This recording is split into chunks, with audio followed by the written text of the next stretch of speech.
Hello guys, welcome back to engineering AI channel. आज हम पढ़ने जा रहे हैं unit 5 social media and data analytics की यूनिट 5 पढ़ने जा रहे हैं। ठीक है, तो भाई शुरू करते हैं। यूनिट का नाम है प्रोसेसिंग एंड विजुअलाइजिंग डेटा। मतलब हम डेटा को कैसे प्रोसेस करते हैं और उसे कैसे विजुअलाइज करते हैं। फर्स्ट टॉपिक है हमारा data processing and social media analytics. ठीक है, देखते हैं। Social media data is often unstructured और semi structured and require cleansing transformation and preparation before analysis. आपको तो पता ही होता है, जो हमारा सोशल मीडिया है उस पर कितना सारा डेटा होता है। तो वो हमारा अनस्ट्रक्चर्ड भी होता है, थोड़ा बहुत स्ट्रक्चर्ड होता है, ये कभी कभी पूरा स्ट्रक्चर्ड भी होता है। तो जो हमारे जो प्लेटफॉर्म है, उन्हें उस डेटा को स्ट्रक्चर करने के लिए और एनालिसिस करने के लिए उसमें हमें कुछ फिल्ट्रेशन करना होता है। तो उन्हें डेटा को क्लीन करना होता है। उसमें 3 प्रोसेस आते हैं। पहले डेटा को क्लीन करो, डेटा पूरा चेक करो, फिर ट्रांसफॉर्म करो डेटा को, फिर प्रिपेयर करो एनालिसिस के लिए। जैसे कि गाइस आपने देखा होगा, जैसे फ्रूट्स वाले होते हैं, वो कहीं से जब बहुत सारे फ्रूट्स लाते हैं तो फ्रूट्स अच्छे भी होते हैं, बेकार भी होते हैं, कुछ ठीक ठाक ख़राब से भी होते हैं। तो वो एक साथ लाता है उन्हें। तो बाद में जब उन्हें उसे लोगों को बेचना होगा तो पहले उन्हें फ्रूट्स को फ़िल्टर करेगा। जो अच्छे फ्रूट्स होंगे उन्हें वो लोगों के सामने रखेगा, जो बेकार होंगे, जो बिल्कुल ख़राब की हालत में होंगे, उन्हें वो फेंक देगा। और जो थोड़े ठीक होंगे उन्हें अपने पास रख लेगा, नीचे की साइड रख देगा, उन अच्छे फ्रूट्स के नीचे रख देगा। उसी तरह ये सोशल मीडिया पे जो हमारा डेटा होता है उसे हम स्ट्रक्चर्ड फॉर्म में, मतलब उसे हम फ़िल्ट्रेशन करते हैं उसकी, उसे उससे एनालिसिस करने से पहले। ठीक है, तो हमारा नेक्स्ट टॉपिक है डेटा कलेक्शन।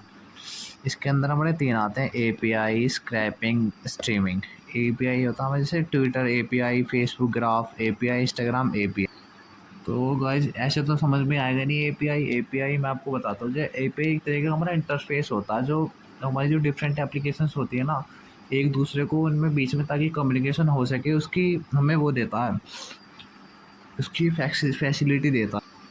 और इस हम डेटा कलेक्शन में इसलिए आ रहा है क्योंकि हम डेटा कलेक्शन की मदद से जो हमारे जितने भी इन चीज़ें जैसे ट्विटर, फेसबुक, इंस्टाग्राम, ये जो दे रखे हैं ना, इन डिफरेंट प्लेटफॉर्म से हम डेटा कलेक्ट कर सकते हैं।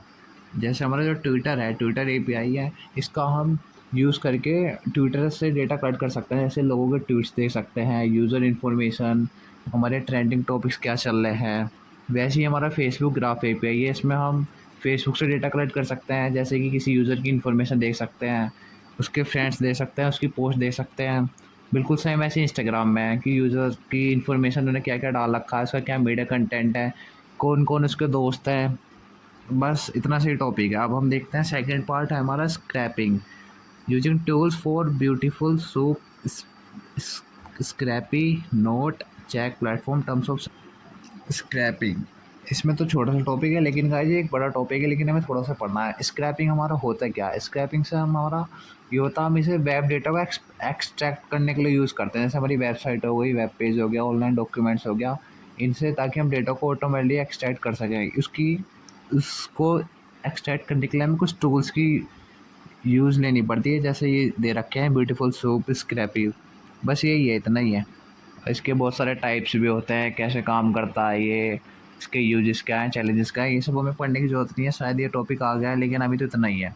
नेक्स्ट टॉपिक हमारा स्ट्रीमिंग। ये तो सबको ही पता होगा स्ट्रीमिंग क्या होता है। स्ट्रीमिंग ये भी हमारा गाइस, ये भी हमारी एक प्रोसेस है जिसमें हम जो हमारा डेटा होता है उसे रियल टाइम में कलेक्ट करते हैं और उसके ऊपर फर्दर प्रोसेसिंग करते हैं। ये एक तरीका है जिसमें हम कंटिन्यूस स्ट्रीम डेटा की स्ट्रीम को कलेक्ट करके यूज़ करते हैं। जैसे हमारा सेंसर डेटा हो गया, सोशल मीडिया के अपडेट्स हो गए, फाइनेंशियल ट्रांजैक्शन हो गई, ये सब चीज़ें हमारी रियल अपडेट है। सब कुछ पोस्ट करते हैं, जो हमारी बैंक में ट्रांजैक्शन होती हैं रियल से, इन सब का डेटा को कलेक्शन करना, वही होता है हमारा स्ट्रीमिंग। जब बढ़ते हैं नेक्स्ट टॉपिक के अपने, नेक्स्ट है हमारा डेटा क्लीनिंग। मतलब डेटा को कैसे क्लीन करते हैं। पहला हमारा removing noise, emojis, hashtag, mention, stop words, duplicates, heading, missing values, normalization, lower casing, stemming, lemmatization. Guys इतने हार्ड हार्ड से वर्ड दे रखे हैं, चलो देखते हैं। पहला है हमारा जो है, पहला उसका मतलब है हमें नॉइज़ को हटाना है।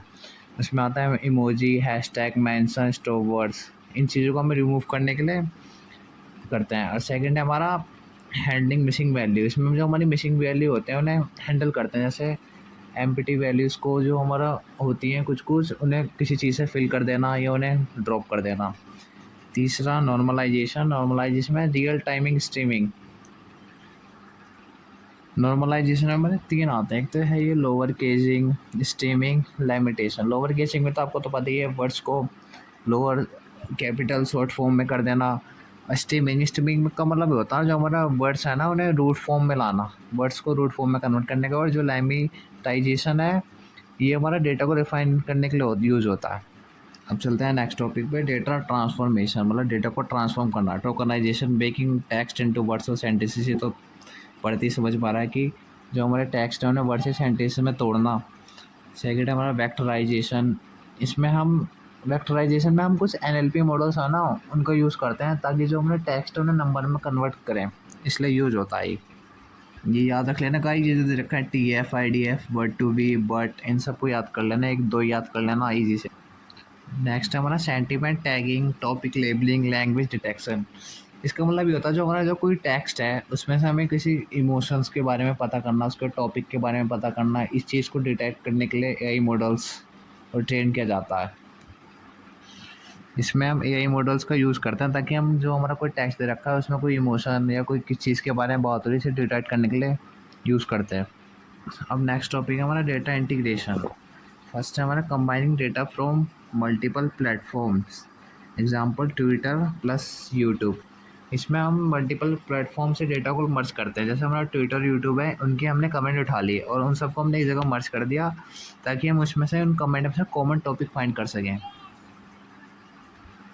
नेक्स्ट है हमारा टाइम अलाइनिंग पोस्ट और मैचिंग बाय यूजर टॉपिक। इसमें हम डिफरेंट टाइम स्टैम्प्स वाले पोस्ट जो हमारे डिफरेंट टाइम पे पोस्ट हुए हैं उनको मैच करते हैं ताकि हम ट्रेंड्स का पता कर सकें कि किस टाइम पे क्या क्या ट्रेंड चल रहे थे उस टाइम से, टाइम फ्रेम के अकॉर्डिंग। अब हमारा नेक्स्ट टॉपिक स्टार्ट हो जा रहा है डेटा एनालिसिस। डेटा एनालिसिस का मतलब क्या है? डेटा एनालिसिस का सिंपल सा मतलब है डेटा में से इंसाइट फाइंड करना। मतलब जैसे हम डेटा में से ट्रेंड फाइंड करते हैं जिससे हम ट्रेंड्स, यूज़र का बिहेवियर और इम्पैक्ट समझ सके। अब इसके 5 टाइप होते हैं। पहला है हमारा डिस्क्रिप्टिव एनालिटिक्स, दूसरा सेंटीमेंट एनालिसिस, तीसरा ट्रेंड एनालिसिस, चौथा इन्फ्लुएंसर एनालिसिस और पांचवा है नेटवर्क एनालिसिस। डिस्क्रिप्टिव एनालिसिस, इसमें हम पता करते हैं कि हमारे जैसे हमने कोई चीज़ को ट्वीट किया, हमने कोई पोस्ट को ट्वीट किया है तो उसमें हमने अपनी प्रोफाइल पे कितने ट्वीट्स करे हैं, कितने हैशटैगों को यूज़ करा है, हमें कितने लाइक और डिसलाइक्स मिली हैं, इस चीज़ की एनालिसिस करता है हमारा डिस्क्रिप्टिव एनालिसिस। सेंटिमेंट एनालिसिस बिल्कुल सेम है NLP मॉडल्स का यूज़ करके, जो मैंने आपको बताया था कि सेंटिमेंट का एनालिसिस करना, क्या पॉजिटिव है क्या नेगेटिव है, इन चीज़ों को क्लासीफाई करना इन मॉडल्स का यूज़ करके। अब हमारा तीसरा है ट्रेंड एनालिसिस। इसमें हम ट्रेंड आइडेंटिफाई राइजिंग और फॉलिंग टॉपिक्स ओवर टाइम। इसमें हम ट्रेंड का एनालिसिस करते हैं, जैसे इस टॉपिक का हमारा कोई चीज़ क्या ट्रेंड में चल रही है, कोई चेन डाउनफॉल में चल रही है। जैसे हमारा कुछ टाइम पहले आपने सुना था बिटकॉइन कितना पंप हुआ था, वो ट्रेंड में चला था। अभी फ़िलहाल ये एलोन मस्क और डोनाल्ड ट्रम्प की कितनी वो हो रही है, बीच में वायरल चल रहा है, ये ट्रेंड में चल रहा है। और डेक्लाइन में गाइस सिंपल सा एग्जांपल वही, आपने वो यूट्यूब वीडियो लेटेंट शो देखा होगा, कितनी ज़्यादा वो हुई थी, ट्रेंड में चली थी, फिर अब कितना डाउनफॉल में चला गया। चलो यही होता है हमारा राइज़ और डिक्लाइन। इसमें हमारा कोई ट्रेंड राइज़ और डिक्लाइन करना, को एनालिसिस करना, यही होता है। अब नेक्स्ट हमारा इन्फ्लुएंसर एनालिसिस, आइडेंटिफाई की कंट्रीब्यूटर टू हाई एंगेजमेंट। इसमें हम आइडेंटिफाई करते हैं कि कौन सबसे ज़्यादा हमारा लोगों को इंगेज कर रहा है, ट्रेंड को सेट कर रहा है, कौन इन्फ्लुएंसर। वो जैसे आपको तो पता ही है वो टोली चाय वाला, कैसे उसने सबसे ज़्यादा लोगों को इन्फ्लुएंस किया था, कहाँ वो कहाँ पहुँच गया। जैसे आप देखते हैं यूट्यूबर लोग कैसे ऐड वैड प्रमोट करते हैं, वो इसलिए तो प्रमोट करते हैं क्योंकि वो लोग ट्रेंड में जा रहे हैं। जो ये चीज़ होती है हमारी इन्फ्लुएंसर एनालिसिस, हम इसमें इन्फ्लुएंसर को एनालिसिस करते हैं कि कौन सबसे ज़्यादा ट्रेंड में चल रहा है। लास्ट है हमारा network analysis, visualising user interaction और टॉपिक कनेक्शन। इसमें कुछ नहीं है, बस जो हमारे यूज़र का जो इंटरेक्शन होता है ना उसको ग्राफिकल रिप्रेजेंटेशन में फॉर्म करना, बस यही है। नेक्स्ट टॉपिक है हमारा data visualization. Visualization make data insights easier to understand and communicate. जो हमारा डेटा विजुअलाइजेशन होता है वो इंसाइट को समझने के लिए, कम्युनिकेट करने के लिए बहुत ज़रूरी होता है गाइस। ये एक तरीके का प्रोसेस होता है जिसमें आप डेटा को विजुअल फॉर्मेट में प्रेजेंट करते हैं, जैसे कि चार्ट्स हो गया, ग्राफ हो गया, मैप्स हो गया, ताकि हम डेटा को समझ सकें और एनालाइज करने की फैसिलिटी दे सकें। टॉपिक गाइस मैं थोड़ा आपको डेप्थ में भी बता देता हूँ ताकि आपको याद रहे। जो हमारा डेटा विजुअलाइजेशन होता है वो काम कैसे करता है। जो हमारा जो डेटा विजुअलाइजेशन होता है इसमें हम जो हमारा विजुअल एलिमेंट्स होते हैं उन्हें कन्वर्ट करते हैं हम। डेटा के विजुअल एलिमेंट्स को कन्वर्ट किया जाता है चार्ट्स की फॉर्म में, ग्राफ की फॉर्म में, मैप की फॉर्म में। जो हमारा चार्ट होता है जैसे बार चार्ट हो गया, लाइन चार्ट हो गया, पाई चार्ट हो गया, सब अलग अलग होते हैं। इसमें हम कंपेयर करके दिखाते हैं इनकी मदद से ताकि हम ट्रेंड के राइज और डाउन को दिखा सकें। और जो हमारा ग्राफ होता है उसमें हम डेटा के रिलेशनशिप्स और पैटर्न को दिखाने के लिए यूज़ करते हैं। और जो मैप होता है वो हमारा ज्योग्राफिकल डेटा को विजुलाइज करने के लिए यूज होता है। बस इतना ही है इसमें, और इसके बेनिफिट भी हैं, एप्लीकेशंस भी हैं। वो तो इसमें दे रखे टूल्स दे रखे हैं, चलो टूल्स पढ़ लेते हैं। टूल्स यूज़ पाइथन लाइब्रेरी और BI tools web dashboards. Python library तो पता ही है आपको, हम पाइथन के लाइब्रेरीज का यूज़ करते हैं डेटा को विजुलाइज करने के लिए। और मैं ggplot, shiny, BI tools, Tableau. Tableau हमारा एक पॉपुलर डेटा विजुलाइजेशन टूल है जो डेटा को इंटरेक्टिव और विजुअल फॉर्मेट में प्रेजेंट करता है। और जो हमारा दूसरा पावर AI है, ये हमारा बिजनेस इंटेलिजेंस टूल है जो डेटा के विजुलाइजेशन की फैसिलिटी देता है। और लास्ट हमारा web dashboard, D3, JS, JavaScript libraries. ये हमारी जावास्क्रिप्ट की लाइब्रेरीज हैं, डेटा विजुलाइजेशन के लिए यूज होती हैं। अब इस एग्जांपल देखते हैं। फर्स्ट है हमारा collect tweets about a product using Twitter API। इसमें हम ट्विटर की API का यूज़ करके प्रोडक्ट्स के ट्वीट्स को कलेक्ट करते हैं। सेकेंड है हमारा clean the data, remove retweet link mentions. इसमें हम डेटा को क्लीन करते हैं, रिट्वीट्स को, लिंक को रिमूव करके। जैसे आपने देखा होगा टेलीग्राम ग्रुप होता है, उसमें कोई कोई अपनी वो लगा देता है सिक्योरिटी, जिसमें कोई हम लिंक विंक सेंड नहीं कर सकता। जो लिंक ऑलरेडी आता है वो ऑलरेडी रिमूव हो जाता है, कोई लिंक उसमें भेजता है तो ऑलरेडी रिमूव होता है। ऐसे फीचर्स का यूज़ करना, यही आता है क्लीन द डेटा में। थर्ड है हमारा analyse sentiment using a pre retained model. अब वही है सेंटिमेंट को एनालिसिस करना मॉडल्स के यूज़ करके। लास्ट है visualize result, bar chart for sentiment, word cloud for keywords, time series of tweet frequency. इसमें हम रिजल्ट, जो हमारा ट्रेंड का रिजल्ट है उसे अलग अलग फॉर्म में शो करना, चार्ट की फॉर्म में, word cloud, time series, frequency की फॉर्म में हमारे ट्रेंड्स को शो करना। बस यही है इसमें। चलते हैं नेक्स्ट टॉपिक पे, influence maximization. Information maximization is the problem of identifying a small set of influential users in a social network who can maximize the spread of information, behavior or adoption through the network. Definition से तो guys समझ नहीं आ रहा होगा, समझाता हूँ मैं easy. जो ये हमारा इन्फ्लुएंस मैक्सिमाइजेशन होता है, ये हमारा बहुत इंपॉर्टेंट टॉपिक है सोशल मीडिया मार्केटिंग और इन्फॉर्मेशन डिफ्यूजन के लिए। इसमें हम हमारा मेन गोल ये होता है कि हमें सोशल मीडिया ऐसा कंटेंट, इसमें हमें ऐसे यूज़र्स को फाइंड आउट करना होता है कि जो सबसे ज़्यादा ट्रेंड को प्रोडक्ट को, किसी भी चीज़ के कंटेंट को सबसे ज़्यादा लोगों के बीच स्प्रेड कर सके। वही है जो सबसे ज़्यादा फेमस इंसान को हमें इसमें वो करना होता है जो हमारा प्रोडक्ट्स को वो करे, लोगों के बीच में स्प्रेड करे। जैसे हमारे यूट्यूब पे कितने सारे फेमस यूट्यूबर की जो हम वीडियो देखते हैं वो कैसे कैसे ऐड देते हैं। कोई ब्यूटी प्रोडक्ट्स का ऐड देता है, कोई गेम्स का ऐड देता है, विंडो गेम्स, कोई गेम्स का देता है। ऐसी ऐसी इन चीज़ों को स्प्रेड करना, यही होता है हमारा इन्फ्लुएंसर मैक्सिमाइजेशन। इन्फ्लुएंसर द्वारा viral marketing, choose user to promote a product for maximum visibility. ये पढ़ते ही समझ में आ रहा गाइस, प्रोडक्ट का प्रमोशन करना। सेकंड पब्लिक हेल्थ, इसमें हम अवेयरनेस कैंपिंग चलाना हेल्थ के अकॉर्डिंग। ऐसे हमारे चलते रहते हैं बीच में इंजेक्शन में जैसे लगना, कोरोना के टाइम पे चलता था, कितने सारे जगह जगह पे कैंपिंग लगते थे, यही हमारा होता है। थर्ड है हमारा पॉलिटिक्स, जो हमारे इलेक्शन के टाइम पे ट्रेंड्स इन्फ्लुएंस करना। ये वोटिंग के टाइम पे कैसे नेता लोगों के घर घर आते हैं, वही आता है इसमें। लास्ट हमारा इन्फॉर्मेशन डिफ्यूजन स्टडी, इसमें हम जो र्यूमर्स, झूठी जो हमारी खबरें होती हैं, फेक न्यूज़ कैसे स्प्रेड होती हैं, उस चीज़ का एनालिसिस करना।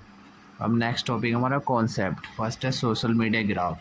हम सोशल मीडिया को कैसे रिप्रेजेंट, सोशल मीडिया नेटवर्क के ग्राफ को कैसे रिप्रेजेंट करते हैं। Sorry guys, G=VE। जो हमारा V होता है वो यूज़र होता है, E उनके बीच के रिलेशनशिप। जैसे एग्जांपल के तौर पे ले लो, जैसे हमारे एक बंदा आदित्य, एक बंदा है राम, ये दोनों दोस्त हैं। तो V1 V2, एक V1 हो गया आदित्य, V2 हो गया राम।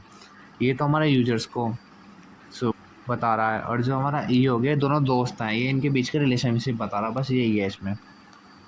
इन्फ्लुएंस मॉडल्स बिल्कुल सेम है भाई, जो मैंने ऊपर बताया था आपको इन्फ्लुएंस और मैक्सिमाइजेशन की डेफिनेशन वही लिख देना। जैसे हमारा कोई चीज़ हमें स्प्रेड करानी है किसी इन्फ्लुएंसर, तो वो कैसे यूज़र टू यूज़र स्प्रेड होगी, वही चीज़ हमारा। इसके अंदर 2 टॉपिक आते हैं, independent cascade model IC, second है linear threshold model. Independent cascade model में बस सिंपल ही है, इसमें हम ये बताते हैं कि जैसे हमारा कोई मॉडल है, वो एज्यूम करता है कि इन्फ्लुएंसर एक पर्सन से दूसरे पर्सन तक इंडिपेंडेंट रूप में स्प्रेड होता है। कैसे स्प्रेड होता है एक पर्सन से दूसरे पर्सन से इंडिपेंडेंट रूप में। सेकंड है हमारा लीनियर थ्रेशोल्ड मॉडल, इसमें मॉडल एज्यूम करता है कि इन्फ्लुएंसर एक पर्सन से दूसरे पर्सन तक थ्रेशोल्ड बेस्ड रूप से स्प्रेड होता है। ठीक है, इसमें याद रखना, पहले वाले में इंडिपेंडेंट रूप से स्प्रेड होता है, सेकंड में हमारा थ्रेशोल्ड बेस्ड रूप से स्प्रेड होता है। अगर आप और कुछ भी लिखना चाहते हैं ना, थर्ड टॉपिक और होता है इसमें वेटेड कैस्केड मॉडल। इसमें जो हमारा मॉडल एज्यूम करता है कि जो हमारा इन्फ्लुएंसर है वो एक पर्सन से दूसरे पर्सन तक वेटेड रूप से स्प्रेड होता है। ठीक है गाइस, अब नेक्स्ट टॉपिक में चलते हैं, 3 seed node. Seed node then ये हमारा जो होता है, इसमें एक नोड होता है जिसमें हम किसी नेटवर्क में इन्फ्लुएंस स्प्रेड करने के लिए जो हमारा इनिशियल पॉइंट के रूप में काम करता है। जो हमारा ये नोड होता है वो इन्फ्लुएंस को स्प्रेड करने के लिए रिस्पॉन्सिबल होता है, ताकि नेटवर्क में दूसरे नोड्स को इन्फ्लुएंस करते हैं। और इसी तरीके से गाइस, ये इसमें हमारा जो मेन काम होता है सीड नोड नेटवर्क में, इसमें हम इन्फ्लुएंस स्प्रेड करने वालों को चुनते हैं, ताकि जो हमारे नोड्स हों वो हाई इन्फ्लुएंस वाले हों, ताकि लोगों के बीच में ज़्यादा से ज़्यादा स्प्रेड हो। इसमें हम ऐसे इन्फ्लुएंसर लेते हैं जो बहुत ज़्यादा ऊंची पोस्ट पे होते हैं, सेंट्रल पोजीशन पे होते हैं नेटवर्क में, ऐसे लोगों को यूज़ करते हैं। इसकी 3 ही कैरेक्टरिस्टिक होती है, हाई इन्फ्लुएंस वाले नोड होते हैं, सेंट्रल पोजीशन पर होते हैं और इन्फ्लुएंस को स्प्रेड करते हैं। बस ये 3 कैरेक्टरिस्टिक्स है इसकी। बस इतना से, ज़्यादा नहीं पढ़ना है टॉपिक हमें। अब आते हैं नेक्स्ट टॉपिक पे, एल्गोरिथम अप्रोचेज। फर्स्ट है हमारी greedy algorithm, iteratively adds the node that provide the maximum marginal gain, guarantee a 1 minus 1 upon if approximation but computationally expensive। Guys ये वाला फॉर्मूला याद रख लेना, ठीक है। इसमें मैं इजी वर्ड में बताता हूँ आपको ये होता है क्या। ग्रीडी एल्गोरिथम का हम यूज़ करते हैं बेस्ट यूज़र्स को सेलेक्ट करने के लिए। ये हमारा आइटरेटिव मेथड होता है जिसमें हम बेस्ट यूज़र्स को सेलेक्ट करते हैं। बस इतना ही लिख देना, और जो नीचे वाला फॉर्मूला ये लिख देना बस। ह्यूरिस्टिक का मतलब, पहले गाइस आपको ह्यूरिस्टिक का मतलब पता होना चाहिए, तब ये 3 जो पॉइंट हैं ये आप याद कर लेना, ये लिख के आना। ह्यूरिस्टिक हमारा एक तरीका होता है जिसमें जो हमारी कॉम्प्लेक्स प्रॉब्लम होते हैं ना, उन्हें सॉल्व करने के लिए सिंपल और प्रैक्टिकल अप्रोचेस का यूज़ करते हैं।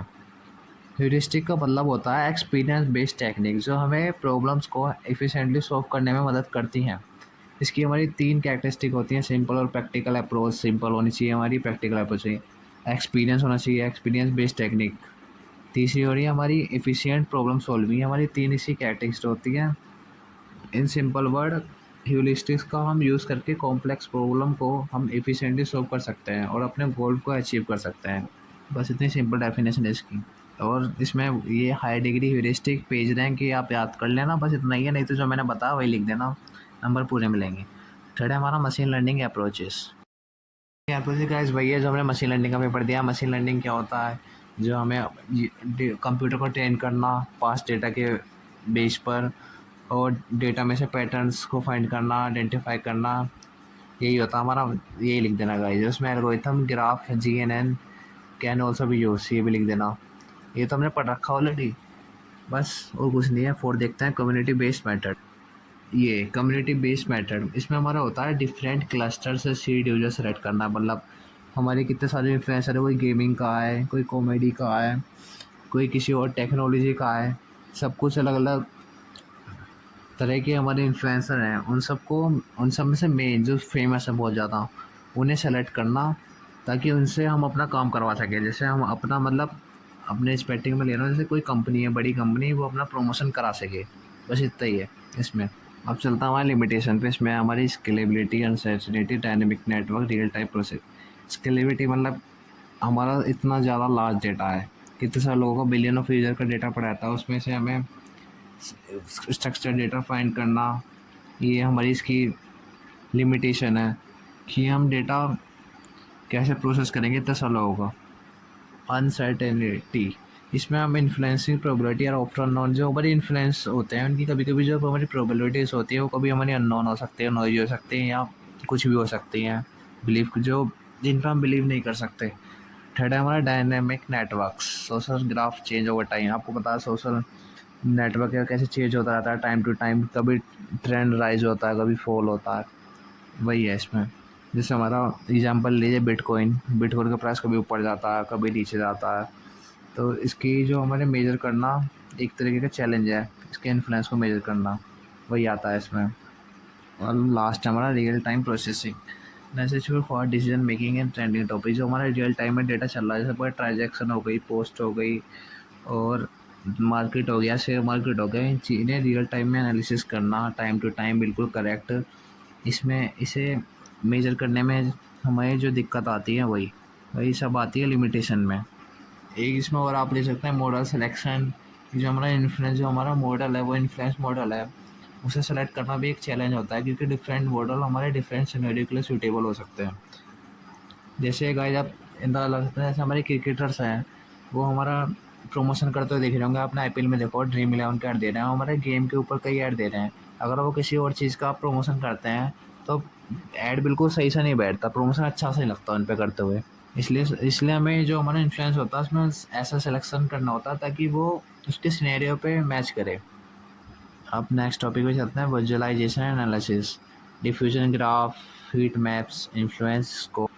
जो ये तीनों है ये हमारे विजुअल, ये जो हमें तीनों गिवन है, डिफ्यूजन ग्राफ, हीट मैप और इन्फ्लुएंस स्कोर्स, ये हमारे विजुअलाइजेशन और एनालिसिस में इंपॉर्टेंट टूल्स हैं जो हमें कॉम्प्लेक्स डेटा को अंडरस्टैंड करने में मदद करते हैं। डिफ्यूजन ग्राफ हमारा एक तरीका है जिसमें जो हमारी इंफॉर्मेशन है या इन्फ्लुएंस के स्प्रेड को विजुलाइज करने में ग्राफ का मदद लेते हैं, जिसमें जिसमें ये ग्राफ हमें दिखाते हैं कि जैसे जो हमारी इन्फॉर्मेशन है ये एक इन्फ्लुएंस से एक नोड से दूसरे नोड में कैसे जा रही है ग्राफ के रूप में, यही आता है इसमें डिफ्यूजन ग्राफ में। और जो हीट मैप है इसमें हम जो हमारा डेटा है उसे कलर कोडेड मैट्रिक्स में विजुलाइज करते हैं, जिसमें हम ये हीट मैप है ये हमें दिखाते हैं कि कैसे जो हमारी वैल्यूज़ है एक मैट्रिक्स में डिस्ट्रीब्यूट है और हमें पैटर्न्स और ट्रेंड को आइडेंटिफाई करने में मदद करती हैं। ये हमें बताती है कि जैसे कोई वैल्यू है वो एक मैट्रिक्स के अंदर डिस्ट्रीब्यूट है, जो हमारी वैल्यू एक मैट्रिक्स के अंदर डिस्ट्रीब्यूट है, जिससे हमें पैटर्न्स और ट्रेंड के बारे में आइडेंटिफाई हो, इस चीज़ में हमारी मदद करती है हीट मैप्स। लास्ट हमारा इन्फ्लुएंस स्कोर, ये एक तरीका है जिसमें हम नोट्स के इन्फ्लुएंस को क्वांटिफाई करते हैं। जो जो इसमें स्कोर्स होते हैं वो हमें ये दिखाते हैं कि जो हमारी नोट्स हैं वो नेटवर्क में कैसे इन्फ्लुएंस स्प्रेड करती हैं, और जो हमारी इंपॉर्टेंट नोट्स होती हैं उन्हें आइडेंटिफाई करने में मदद करती हैं। बस इतना ही है, जो मैं गाइस आपको बता रहा हूँ आपको बस समझ लेना, और वही चीज़ लिख के आनी है पेपर में इंग्लिश में बना के, वो तो आप कर लोगे। इसमें आपको कुछ ज़्यादा ये सब पढ़ने की ज़्यादा जरूरत नहीं है, बस आप इंपॉर्टेंट जो कैरेक्टरिस्टिक लिमिटेशन है याद कर लो, बाकी तो आपको खुद ही उतारना, जो मैं बोल रहा हूँ वही लिखना है बस। अब देखते हैं next example, a company launching a new smartphone want to select 10 user from Twitter to receive early access using influencer maximization, they can identify those 10 users whose retweets and mention will likely generate the widest spread among their follower। बस भैया हमारी कोई company है, कोई नया phone उतार दिया है, अब वो ट्विटर पे, इसमें ट्विटर लिखा, आप यूट्यूब मान के चलो, वो यूट्यूब पे ऐसे बंदे चूज़ करेगी जो उनके फ़ोन को अर्ली एक्सेस में यूज़ कर सकें और यूज़र को पूरी इन्फॉर्मेशन दे सकें। आपको तो पता ही है, जैसे हमारे टेक्निकल गुरुजी हो गया, टेक पंडर हो गया, ट्रैक इन टेक हो गया, गीकी रंजीत हो गया, एक्सेट्रा, कितने सारे यूट्यूबर हैं, वो हमें कैसे अर्ली एक्सेस में किसी मोबाइल या कोई भी लैपटॉप नया लॉन्च होता है उसकी हमें इन्फॉर्मेशन देते हैं, क्या क्या फीचर्स हैं उसके, सब बताते हैं, क्या प्राइस रहेगा, फ्यूचर में क्या स्कोप है, सब बताते हैं। वही इसका एग्जांपल है कि कंपनी सेलेक्ट करती है यूजर्स को इन्फ्लुएंस मैक्सिमाइजेशन के द्वारा। और इन्फ्लुएंस मैक्सिमाइजेशन आपको मैंने बताई है, फेमस इन्फ्लुएंसर ढूंढना जो स्प्रेड कर सके लोगों के बीच में इन्फॉर्मेशन। बस टॉपिक एंड होता है। अब चलता है नेक्स्ट टॉपिक पे, लिंक प्रिडिक्शन। अब हमारा है link prediction. Link prediction is the process of forecasting the likelihood of a link, friendship, follower, message etcetera forming between two node user in a social graph based on a current data. क्या होता है हमारा link prediction? Link prediction हमारा होता है जिसमें हम इसका यूज़ करते हैं कि फ्यूचर में कौन से कनेक्शन बनेंगे उसे गैस करने के लिए। इसका यूज़ हम फ्यूचर कनेक्शन गैस करने के लिए यूज़ होता है। ये हमारा एक तरीका है जिसमें हम प्रेडिक्ट करते हैं कि कौन से दो लोग या एंटिटी फ्यूचर में कनेक्ट होंगे। और जो हमारी ये प्रिडिक्शन है ये हमारी सोशल नेटवर्क रिकमेंडेशन सिस्टम, और जो हमारी आने वाली फील्ड है उसमें बहुत ज़्यादा यूज़फुल होती है। अब इसका एग्जांपल लीजिए, रियल लाइफ एग्जांपल मैं समझाता हूँ। जैसे मान लीजिए कि आप एक सोशल मीडिया प्लेटफॉर्म पर हैं और आपके पास कुछ यूज़र है जो आपने इंटरेस्ट और हॉबीज़ के बेसिस पर कनेक्ट होते हैं, और उन्हें देख के अब आप प्रेडिक्ट करना चाहते हैं कि कौन से 2 यूज़र फ्यूचर में फ्रेंड बन सकते हैं। जैसे मान लीजिए आप इंस्टाग्राम चला रहे हैं, आपके इंस्टाग्राम में कितने सारे दोस्त हैं, उसमें बहुत सारे दोस्त हैं जिनकी अलग अलग हॉबीज़ हैं, इंटरेस्ट हैं। जैसे आपका कोई एक दोस्त क्रिकेट खेलता है, कोई दूसरा दोस्त है क्रिकेट खेलता है, लेकिन वो आपस में एक दूसरे को नहीं जानते। लेकिन उनकी प्रेडिक्शन, आप ये प्रेडिक्शन लगा सकते हैं कि अगर ये दोनों आपस में मिले तो ये दोस्त बन सकते हैं, एक साथ खेल सकते हैं। इस चीज़ का प्रेडिक्शन करना यही होता है हमारा लिंक प्रेडिक्शन। वही देखते हैं इसमें, given a graph G B E where B the set of user and E the set of existing link. ये मैंने आपको बताया था, जैसे एग्जांपल ये था और पहले दिया था अर्जुन का और राम का। वो दोनों यूजर्स हैं। बी हमारा यूजर को रिप्रेजेंट करता है, ए रिलेशनशिप को बताता है, इनके बीच में क्या रिलेशनशिप है, क्या लिंक है, क्या ब्रदर है, क्या है, कज़न है, क्या है। तो हमारा गोल है इस उस टाइम पे तो दोस्त है, लेकिन इस टाइम पे हमारा गोल है कि जो हमने हमारे 2 यूज़र हैं राम और अर्जुन, जो हमारा non connected pair of user है, इनके बीच में कोई रिश्ता नहीं है। पहले तो था दोस्त का, लेकिन इस बार कुछ नहीं है। तो इसमें वी इंटू वी, अगर ये दोनों कभी मिले तो इनके बीच में माइनस ही, क्या ये आप आगे जाके फ्यूचर में क्या कोई लिंक बना सकते हैं, फ्रेंड बन सकते हैं, कंपनी में बॉस मैनेजर बन सकते हैं, कुछ भी बन सकते हैं। इसका हमें प्रेडिक्शन करना यही होता है इसमें। अब हमारा एप्लीकेशन देखते हैं, इसकी एप्लीकेशन। पहला है friend suggestion, example people you may know on Facebook. देखा होगा, हमने फेसबुक चलाओ, इंस्टाग्राम चलाओ, स्नैपचैट चलाओ, कुछ भी चलाओ, जब भी हमारा दोस्त होता है, उनके कोई दोस्त होते हैं या हमारे कोई दोस्त होना जो हमारे उस पर दोस्त नहीं होते इंस्टाग्राम फेसबुक पे, उनकी सजेशन हमारे पास आते हैं कि ये लोग प्रोफाइल है, आप इनमें जानते हो तो फ्रेंड बना सकते हो। यही होता है हमारा फ्रेंड सजेशन। जो हमारा लिंक प्रिडिक्शन होता है ना, जब मैंने अभी आपको ऊपर पढ़ाया, इसका यूज़ हमारा सोशल मीडिया यूज़ करता है ताकि लोगों के बीच में इसका यूज़ करके सजेशन प्रोवाइड करे और यूजर्स को, ताकि जो नए नए लोग हैं और कौन से लोग हैं वो आपस में फ्रेंड बन सकते हैं। सेकंड है हमारा follower recommendation, example Twitter, Instagram. बिल्कुल सेम है फॉलोवर का। किसी को आप फॉलो करते हैं तो नीचे लिखा आता है your friend follow him, you may also follow him because your friend follow. आपके दोस्त ने फॉलो किया तो आप भी फॉलो कीजिए भैया। थर्ड हमारा कोलाबोरेशन प्रेडिक्शन, एग्जांपल को ऑटरशिप नेटवर्क्स। कोलाबोरेशन प्रेडिक्शन मतलब फ्यूचर में कौन कौन सी चीज़ कोलाबोरेट करके क्या बना सकती हैं। जैसे हमारा आप देख सकते हैं मूवीज़ में ले लीजिए, सोनी मार्वल्स मिलके कोई मूवी बनाती है, और डिजिटल प्लेटफॉर्म पे ले लीजिए हमारे जैसे आईआईटी वाले, सीटेक वाले कोई कोर्स निकालते हैं, या एजुनेट वाले हो गए, माइक्रोसॉफ्ट वाले अगर कोई कोलैबोरेट करके कोर्स निकालते हैं, इसकी प्रेडिक्शन की आगे ऐसा हो सकता है कि कोलैबोरेशन हो। ये आता हमारा कोलैबोरेशन प्रेडिक्शन में। अब नेक्स्ट टॉपिक देखते हैं हमारा प्रोडक्ट रिकमेंडेशन। ये भी वही है, आपको पता है प्रोडक्ट, आपने कोई चीज़ खरीदी है तो उसके नीचे कितनी सारी चीज़ें आती हैं रिकमेंडेशन में कि आप ये भी ले लीजिए, देखो बिल्कुल मिलता जुलता है, बिल्कुल सेम है, अच्छा प्रोडक्ट है। और लास्ट है हमारा इसकी प्रेडिक्शन है, गाइस याद रखना है, प्रेडिक्ट करता है फ्यूचर में कनेक्शन को। Fraud detection, example identifying suspicious fake link भी। जैसे कोई किसी इंसान ने आईडी बनाई है, वो कुछ पोस्ट कर रहा है, पहले अच्छी अच्छी पोस्ट करके उसने फॉलोवर गेन करे, फिर बाद में वो कुछ स्कैम करना चाह रहा है, तो कोई नेगेटिव पोस्ट कर रहा है, तो उस चीज़ को डिटेक्ट करने के लिए कि कोई फ्रॉड ना हो जाए, कोई सस्पिशियस चीज़ ना डाल रखी हो, उसकी प्रिडिक्शन के लिए हम यूज़ करते हैं इसे, लिंक प्रिडिक्शन को। नेक्स्ट टॉपिक देखते हैं हमारा है टेक्निक्स फॉर लिंक प्रिडिक्शन। पहला है हमारा pro probabilistic and graph based models. कुछ नहीं है, वही है हमारे ग्राफ के बेस में। हम इसमें ग्राफ को यूज़ करके प्रेडिक्शन करते हैं। इसमें हम जैसे हो गया हमारे ग्राफ एल्गोरिथम और ग्राफ बेस नेटवर्क का यूज़ करके लिंक का प्रेडिक्शन करना, वही आता है इसमें। अब इसमें आता है first Markov random field model of probability of link formation है। हमारे मार्कोव रैंडम फील्ड थे, इन्होंने लिंक फॉर्मेशन की प्रोबेबिलिटी को मॉडल किया था। नेक्स्ट है हमारा random fields, random walks use path between nodes to estimate closeness और लाइक्लीहुड ऑफ लिंकिंग। ये हमारा पाथ के बारे में बताता है कि आपस में जो 2 नोड्स हैं या और भी नोड्स हैं, उनके बीच का क्या पाथ है, क्या क्लोजनेस है, क्या लाइक्लीहुड होगा प्रेडिक्शन का, वही इसमें बताता है। मैट्रिक्स फैक्टराइजेशन टेक्निक्स, ये हमारा तरीका है जिसमें हम लार्ज मैट्रिसेस को फैक्टराइज करते हैं और लेटेंट फैक्टर को एक्सट्रैक्ट करते हैं। In simple word, adjacency matrix से सिमिलरिटीज फाइंड करना। ये टेक्निक हमारी रिकमेंडेशन सिस्टम, डायमेंशनलिटी रिडक्शन और डेटा एनालिसिस में बहुत यूज़फुल है। अब इसके अंदर हमारे 3 आते हैं। Represent the network as an adjacency matrix, हमें इसमें हम सबसे पहले मैट्रिक्स को वो करते हैं, रिप्रेजेंट लिख रखा है, लेकिन सबसे पहले जो हमारा मेथड होता है, सबसे पहले हम मैट्रिक्स को क्रिएट करते हैं जो यूज़र और आइटम्स के रेटिंग्स या इंटरेक्शन को रिप्रेजेंट करती है। सेकंड है हमारा factorize the matrix to learn latent representations of nodes.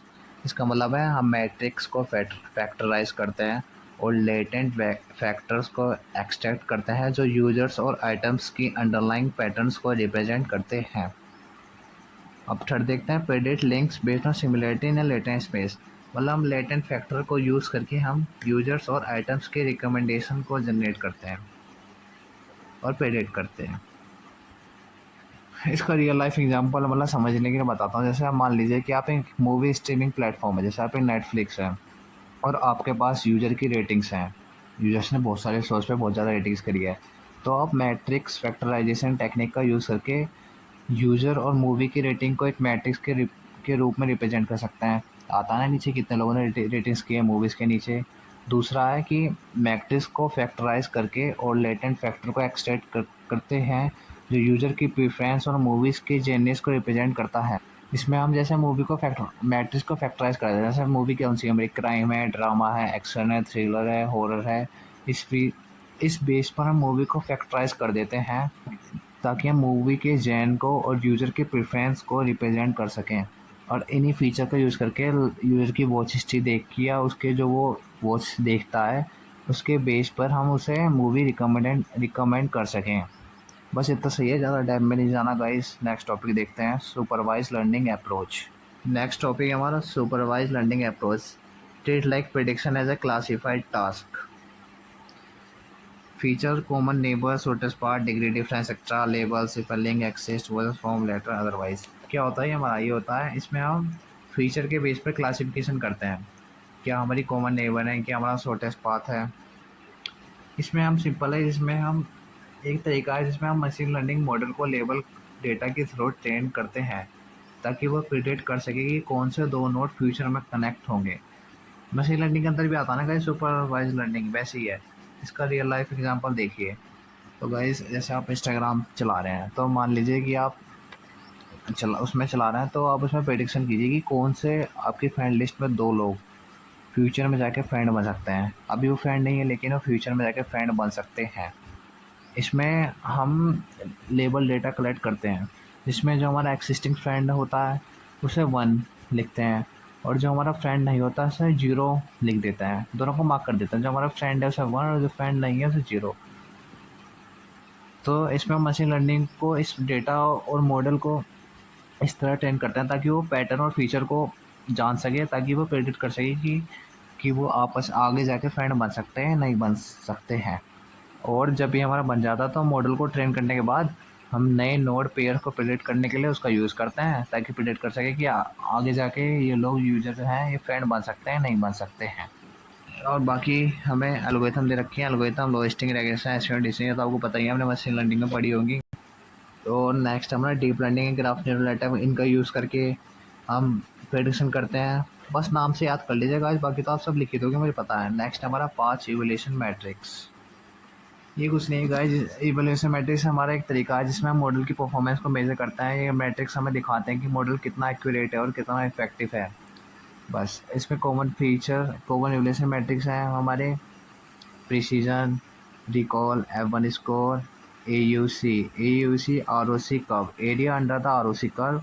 Next है हमारा प्रिडिक्शन एट द रेट के, और लास्ट है मीन एवरेज प्रिसिशन। जल्दी जल्दी बता देता हूँ। प्रिसिशन हमारा मेजर करता है कि मॉडल ने कितने सही लिंक प्रिडिक्ट किए हैं। रिकॉल मेजर करता है कि मॉडल ने कितने एक्चुअल लिंक प्रिडिक्ट किए हैं। F1 स्कोर प्रिसीजन और रिकॉल का हार्मोनिक मीन है जो मॉडल की ओवरऑल परफॉर्मेंस को मेजर करता है।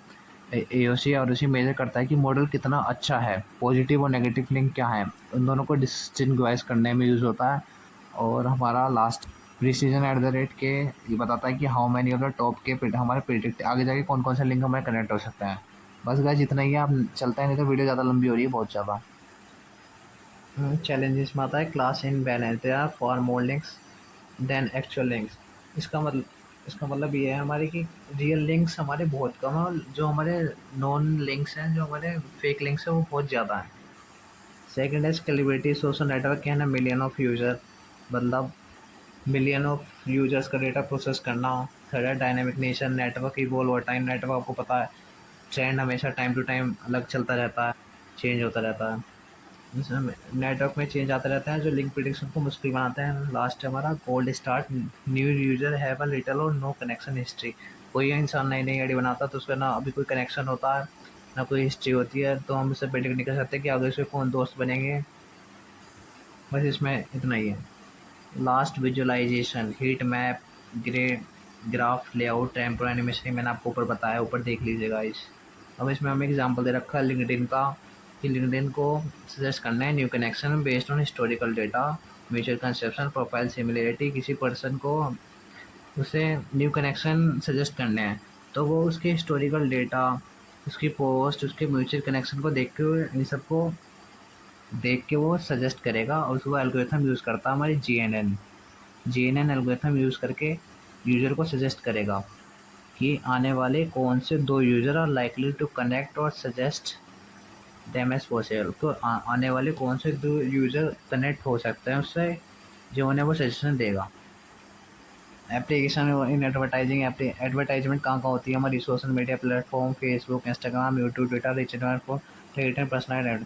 पता ही आपको कहाँ कहाँ सोशल मीडिया प्लेटफॉर्म कहाँ कहाँ एडवर्टाइजमेंट आती है, फेसबुक पे आते हैं, इंस्टाग्राम, यूट्यूब, ट्विटर एक्सेट्रा, वही सब है इसमें। चलते हैं नेक्स्ट टॉपिक पे। टारगेट, इसके टाइप्स हैं, मतलब एप्लीकेशन एडवर्टाइजिंग का टाइप है हमारा ए टारगेट एडवर्टाइजिंग। इसके अंदर आता है हमारा पहला बिहेवियर एनालिसिस, दूसरा डेमोग्राफिक सेगमेंटेशन, तीसरा कस्टम ऑडियंस। बिहेवियर एनालिसिस में आता है हमारे like, share, browsing pattern, history, मतलब हमारी किन लोगों ने लाइक करी है, किन लोगों ने कमेंट करा है, किन लोगों ने शेयर करा है, उसकी चीज़ को एनालिसिस करना, ये इसके अंदर आता है। सेकेंड है हमारा डेमोग्राफिक सेगमेंटेशन, इसमें हमारे age, gender, location based targeting, user की एज क्या है, जेंडर कहाँ है, कहाँ रहता है, उसे क्या इंटरेस्ट है, वो चीज़ के अंदर आती है। थर्ड है हमारा कस्टम ऑडियंस, यूज़र के पास इंटरेक्शन के बेस पे उसे टारगेट करना। इसमें कुछ नहीं है, हमें बस एडवर्टाइजमेंट के लिए लोगों को टारगेट करना, तो उन्हें किस किस बेस में हम टारगेट कर सकते हैं उसकी टाइप है। बी है हमारा sentimental analysis, sentiment sentiment analysis क्या होता है। सेंटिमेंट एनालिसिस हमारा एडवर्टाइजमेंट में एक तरीका है जिसमें हम टारगेट ऑडियंस के इमोशंस और ओपिनियंस को एनालाइज करते हैं ताकि हम इफ़ेक्टिव एडवर्टाइजिंग कैंपेन क्रिएट कर सकें। जैसे इसका एग्जांपल लीजिए, जैसे कि मान लीजिए आप मोबाइल फ़ोन कंपनी के लिए एडवर्टाइजिंग कर रहे हैं, तो आप सेंटिमेंट एनालिसिस का यूज़ करके ऑडियंस के इमोशन और ओपिनियन को एनालाइज करके पता कर सकते हैं कि ऑडियंस को क्या पसंद है, उन्हें क्या चाहिए, camera quality, battery life, performance etcetera, उनके पॉजिटिव और नेगेटिव फीडबैक को लेके कि आप ये एनालिसिस कर सकते हैं कि ऑडियंस में पॉजिटिव सेंटीमेंट है नए स्मार्टफोन को लेके या नेगेटिव सेंटीमेंट है उसके हाई प्राइस को लेके। नेक्स्ट टॉपिक है हमारा, next topic A B testing and campaign optimization, testing multiple version of ad to see which perform better, real time feedback, allow dynamic adjustment to ad creative. इसमें हम ads को, multiple add को test करते हैं कि कौन सा add अच्छा है देखने में और कौन सा अच्छा परफॉर्म कर रहा है। इसमें हम यूज़र का रियल टाइम फीडबैक लेते हैं कि कौन सा ऐड आपको अच्छा लगा, ताकि उस ऐड को डायनेमिक एडजस्टमेंट करके उस ऐड को और क्रिएटिव बना सकें, ताकि लोगों को अच्छी डिलीवरी दी जाए, मतलब अच्छा ऐड लोगों के बीच में डिलीवर किया जाए। इसका मेन पर्पस यही है कि हम इसमें डिफरेंट एड्स को टेस्ट करते हैं ताकि हमें बेस्ट परफॉर्मिंग ऐड मिल सके कैंपेन के लिए लोगों के बीच में। नेक्स्ट टॉपिक पे चलता है, इन्फ्लुएंस मार्केटिंग। वही है बिल्कुल same, identify influencing user with high engagement, ऐसा इन्फ्लुएंसर हायर करना जिसकी हाई फ्रेम हो, जो लोगों के बीच में बहुत ज़्यादा फेमस हो और जिसके बहुत ज़्यादा कनेक्शंस हों। इसमें हम measuring ROE from investment driving campaign, मतलब इसमें हम चेक करते हैं कि कन्वर्जन कैसे हो रहा है हमारा कुछ मैट्रिक्स का यूज़ करके, ताकि रीच, क्लिक एंड कन्वर्जन, कितने लोगों ने रीच, कितने लोगों ने देखा है, जैसे 5,000 लोगों ने देखा है, कितने लोगों ने क्लिक करा है, 5,000 में से 3500 लोगों ने क्लिक करा है, कितने लोगों ने कन्वर्जन, मतलब कितने लोगों ने आगे आगे जाके कुछ करा है, जैसे मतलब 1,000 लोगों ने आगे कुछ और करा है, जैसे कोई फॉर्म वॉर्म भरना, रजिस्ट्रेशन करना, यही सब। प्रेडिक्टिव एनालिसिस बिल्कुल सेम वही है जो मैंने बताया था आपको, एग्जांपल दिया था फ़ोन वाला। इसमें हम प्रेडिक्ट करते हैं कैंपेन के थ्रू ह्यूमन के बीच में, ताकि परफॉर्मेंस को फोरकास्ट कर सकें, ताकि हम बजट एलोकेशन को ऑप्टिमाइज़ कर सकें। ये हमें उसमें ऑडियंस सेगमेंटेशन में भी मदद करता है, ताकि हम टारगेट ऑडियंस को बेटर समझ सकें। नेक्स्ट टॉपिक है हमारा बजट एडवर्टाइजिंग। बजट एडवर्टाइजिंग कुछ नहीं है, इसमें एक तरीका है जिसमें हम अपने एडवर्टाइजिंग बजट को डिफरेंट चैनल्स और कैंपेन में डिवाइड करते हैं, ताकि हम अपने एडवर्टाइजिंग गोल को अचीव कर सकें। नेक्स्ट टॉपिक है हमारा fraud detection. Identify fake link, bots और fraudulent impression at waste ad budget. ये हमारा एडवर्टाइजिंग में एक तरीका है जिससे हम इनवैलिड क्लिक्स, इम्प्रेशन और कन्वर्जन को डिटेक्ट करते हैं, ताकि हम अपने एडवर्टाइजिंग कैंपेन को सिक्योर इफेक्टिव बना सकें, ताकि जिससे इससे हम फेक लिंक, क्लिक्स को, बोट्स को, फ्रॉडलेंट इंप्रेशन को आइडेंटिफाई करते हैं। बस चलते हैं नेक्स्ट टॉपिक पे, application in game analytics. Application application in game analytics in the context of social games. Example on Facebook media platform, community based game analysis help understand play behavior, improve engagement. इसमें हम game के base पर game के base पर player के behaviour को analysis करते हैं। बस इतना ही है इसमें। देखते हैं नीचे, देखते हैं क्या है। फर्स्ट है हमारा ए है यूजर एंगेजमेंट एनालिसिस। फर्स्ट है यूजर एंगेजमेंट एनालिसिस। यूजर ने गेम में कितनी देर तक एंगेजमेंट किया, कैसे पता कर सकते हैं उसका सेशन टाइम ने किस टाइम पे खेलता है, कितनी देर तक खेला, कौन से लेवल पे, उसके रिटेंशन क्या, उसके रेट्स क्या, उसने क्या क्या परचेसेस करी हैं। सेकंड है मतलब social interaction behaviour, analyse how player interact with friend, मतलब यूज़र कैसे सोशली गेम के अंदर प्लेयर से इंटरेक्ट कर रहा है, उसकी सोशल गेम के फीचर को इंटरेक्ट करके मेजर करके कि वो किसके साथ खेल रहा है, कौन उसका बेस्ट फ्रेंड है, किसके साथ वो ज़्यादा खेलता है। इसमें उसके बिहेवियर को एनालाइज करना यही आता है इसके अंदर। थर्ड है हमारी मोनेटाइजेशन स्ट्रेटजीज। मोनेटाइजेशन स्ट्रेटजीज के अंदर आता है ऑप्टिमाइजिंग इन गेम परचेसेस। उसने गेम के अंदर क्या क्या चीज़ें खरीद रखी हैं, क्या क्या ट्रांजेक्शन है, उसके बिहेवियर को प्रेडिक्ट करना। Identify high spending user well and tailoring effect, किन के साथ वो, किन यूज़र के साथ वो ज़्यादा टाइम स्पेंड कर सकता है। इसकी मदद से हम मोनेटाइज कर सकते हैं यूज़र की स्ट्रेटजीज़ को, ताकि हम रेवेन्यू को मैक्सिमाइज कर सकें। गेम प्ले बैलेंसिंग, इसमें हमें एनालिसिस करना होता है गेम के डिज़ाइन को ऑप्टिमाइज़ करने में, ताकि हम गेम को और भी इंगेज और चैलेंजिंग बना सकें यूज़र के लिए, ताकि जैसे हम नए नए फीचर डाल सकें गेम में, कैरेक्टर को में कुछ चीज़ें बदल सकें। गेम को बैलेंस करते हैं डिफरेंट डिफरेंट लेवल को डाल के, ताकि जो हमारा प्लेयर है उसका इंटरेस्ट गेम में बना रहे। नेक्स्ट टॉपिक है personalisation, recommendation item level challenges based on player preference, adapting game play that evolve with user behaviour. नई नई चीज़ें रिकमेंड करना, लेवल्स के बारे में दिखाना चैलेंजिंग के आगे जाके, यही सब है guys. Player segmentation, predictive moulding, बस सारे ये इजी टॉपिक हैं। आप एक बार पढ़ोगे तो आपको ये खुद समझ में आ जाएगी। सारे गेम के ऊपर ही है, सब चीज़ें गेम के ऊपर ही है। या आप पढ़ोगे गेम तो वैसे भी आप खेलते हुए सब आपके समझ में आ जाएगी। मैं समझाऊंगा तो वीडियो लंबी हो जाएगी गाइस, और इतना टाइम है नहीं। इसके रियल वर्ड्स एग्जांपल देख लीजिएगा। रियल वर्ड एग्जांपल हमारे एडवर्टाइजिंग में Meta ads manager use real time analytics to help business track ad performance. जो हमारा मेटा एड मैनेजर है उसने भी गेम डेवलप्स कर रखे हैं, ताकि वो टारगेट एड्स क्रिएट कर सकें और प्लेयर को एंगेज कर सकें, गेम के एड्स क्रिएट कर सकें और लोगों को एंगेज कर सकें उन एड्स के द्वारा। और जो हमारा कोका कोला है कोल्ड ड्रिंक वाला, उसने भी गेम एनालिटिक्स का इस्तेमाल किया है। वो वर्चुअल बोर्ड्स गेम को स्पॉन्सरशिप करके ऑगमेंटेड रिलेटेड एक्सपीरियंसेस को यूज़ करके लोगों के बीच में अवेयरनेस दी है गेम के ज़रिए। जैसे आपने देखा होगा बहुत सारे गेम होते हैं, फीफा, फुटबॉल वुटबॉल के जो मैच होते हैं उनमें लोगों की जर्सी पे, प्लेयर्स की जर्सी पे ब्रांडिंग होती है कोको कोला की और भी कंपनीज की। तो ये वही है, वो अपनी मार्केटिंग कर रहे हैं गेम्स के ज़रिए। नेक्स्ट टॉपिक है हमारा गेम एनालिटिक्स। गेम एनालिटिक्स भी बहुत वास्ट एप्लीकेशन है और गेम डेवलपमेंट एक क्रूशियल रोल प्ले करती है। प्लेयर के बिहेवियर का एनालिसिस करके, गेम के डिज़ाइन को ऑप्टिमाइज़ करके, प्लेयर की रिटेंशन को एनालाइज करके, ताकि गेम एनालिटिक्स से डेवलपर प्लेयर रिटेंशन इंप्रूव कर सके, ताकि प्लेयर गेम में इंटरेस्ट आए। प्लेयर की रिटेंशन को जान के उसमें नई नई चीज़ें डाल सके ताकि प्लेयर का इंटरेस्ट गेम के अंदर है, और मोनेटाइजेशन करके गेम के अंदर। और जैसे हमारे गेम है कैंडी क्रश गेम है हमारा। इसमें नए नए तरह के लेवल आते रहते हैं, जैसे यूज़र आगे जाते रहते हैं। फोर्टनाइट है, वही है गाइस, पढ़ लेना ये तो आप खुद ही। बस गाइस इतना ही है पार्ट 1 में। आगे तो बहुत आसान से आप खुद ही पढ़ सकें, हो सके तो मैं डाल दूंगा वीडियो, नहीं तो गाइस आगे और कुछ नहीं है। बस जो इतना मैंने पढ़ा है वही उस चीज़ की डिटेलिंग, उस चीज़ के पॉइंट्स हैं बस। लाइक और सब्सक्राइब जरूर कीजिए गाइस। अगर आपको समझ में आया तो all the best for your